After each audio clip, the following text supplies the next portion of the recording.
remain Alex Yeager. It's okay. Right. Morning, Alex. So yeah, I'm here at Mayfair Games, and we want to see what's upcoming for Mayfair Games in 2016. Sure. Yeah. Well, it's already been a kind of an interesting year for us. We obviously with the sale of Catan. Yeah. And that's really opened up some interesting opportunities for us, and I think it's going to be another 6 months probably before things settle down within the company and we have a real sense of where we're going and focusing that. Okay. What I can assure people is that certainly number one, we're in really good position. There's a joke, of course, that's sort of in the game industry of how do you make a small fortune in gaming? Yeah. Yeah. It's to start with a large fortune. Yeah. And effectively, we're at the punchline. Okay. Right. So we're at the punchline. We're trying to figure out how now to get to that small fortune. Okay. But having said that, I think there's a lot of stability for the company. Obviously, we have Lookout Games, and we have the relaunch of Agricola coming this year. And that's kind of a big deal. Oh, there's a relaunch. Okay. Yeah. So that's going to be a kind of a stabilizing thing. We're going to really kind of refocus on a lot of the games that we have in our line because, of course, people know us for Catan, but we have a really pretty amazing stable of evergreen games with Nuns on the Run and Lords of Vegas and Alibi and Family Business and things that the train games and certainly, they're certainly not necessarily the hotness. They're not that oh my God, everybody's talking about it games. But on the other hand, probably people would be amazed at how well some of those games sell and keep our lights on and keep paying the rent and really provide an amazing level of stability within our company. Okay. So right now, really, we're focused on trying to figure out what we're going to be doing with all of those. And there's some interesting little things that may be coming down the pike as well of how we're going to spend some of that money. But all of that aside, 2016 is shaping up to be a pretty amazing year for us as far as products go. Okay. We've already hit the ground running a little bit with Oh My Goods, which that edition, we have a small run of that out in the public right now. Yeah. We have 2,000 or so that we have brought into the U.S. We're going to sell. Those are in distribution right now. Okay. Those are going to sell out almost immediately. Yeah. It was released. It was released at Essen in a small 1,000 run called Royal Goods. Okay. It was a benefit for the Vienna Spielfest organization. Oh, okay. But those 1,000 disappeared in 24 hours at Essen. They're gone. Yeah. Hanno of Lookout Games, in his foresight, had decided to run a couple of thousand extra. Yeah. And we got those in. Yeah. So those, however, are in distribution. They're going to sell out almost immediately. Yeah. We're going to do a reprint. We're working on that reprint right now, but there's still going to be a couple months off. Though, if that's a game that anyone's interested in, go get it now. But other than that, the first part of this year is shaping up pretty well. We have sometime in April, we're going to have the Steam Expansion 5 set come out. And that's going to be new maps like any other expansion would be. But it's also going to come with a box that all the other expansions will go into. So it'll be a nice heavy-duty box that all the boards will go into and all the tiles. And there'll be some new tiles in there. There'll be some mini expansions. So it's really designed to be kind of a nice little love letter ribbon around all of the expansions that have come so far. Yeah. And most importantly, actually, there's also going to be a rule book which will cover all of the expansions together. Oh, okay. So you'll have a single rule book with all of our clarifications. Everything together. So that when you buy 5, if you read the rule book and go, wow, this expansion 2 sounds really interesting, you'll have a chance to go out and read it, check the rules before you buy it. That's good. So that's April. Yeah. May is all about Agricola. So we have the base game of Agricola coming out at May 20th is really the worldwide release date. Okay. So that'll be out. That's going to be a 1 to 4 player game.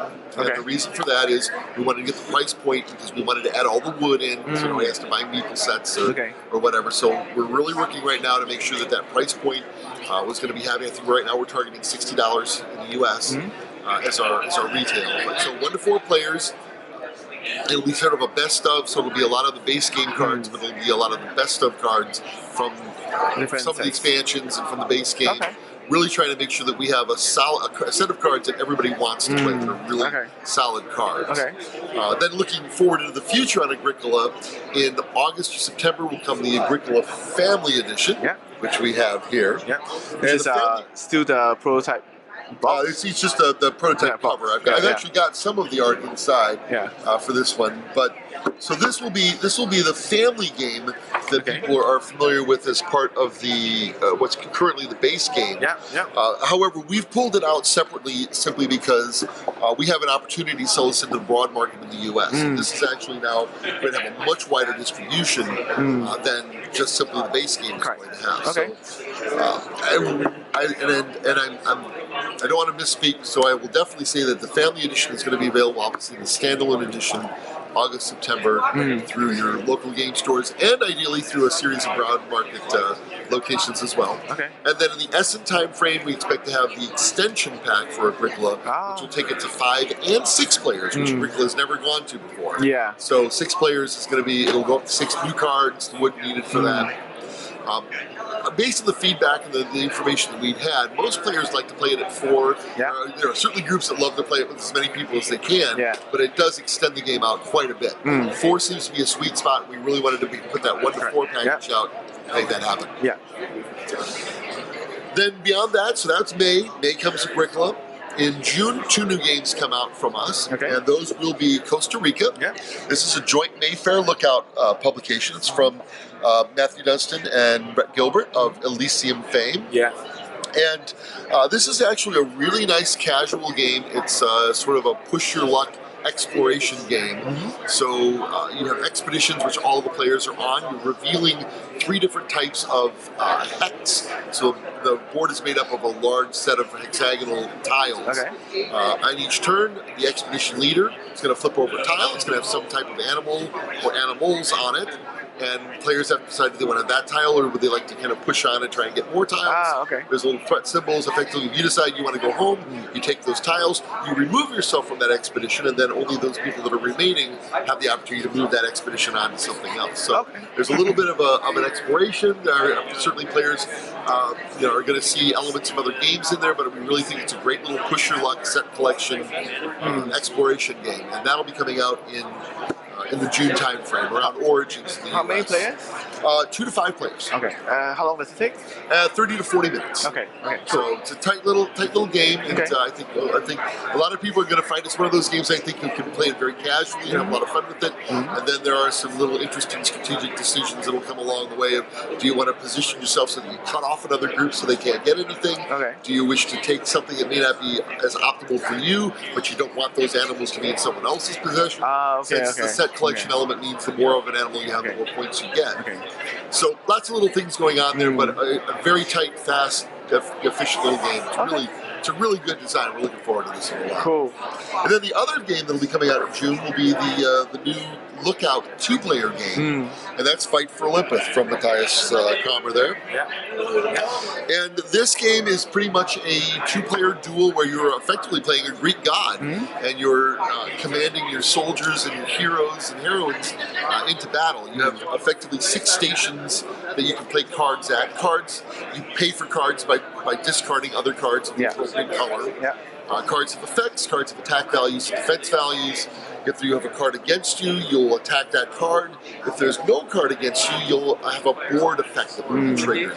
3 of those 6 spots are effectively a war track, so if you are unopposed at one of the war spots, you'll gain a point. And it's a pendulum effect. So if you swing the pendulum 7 steps towards you, you win the game.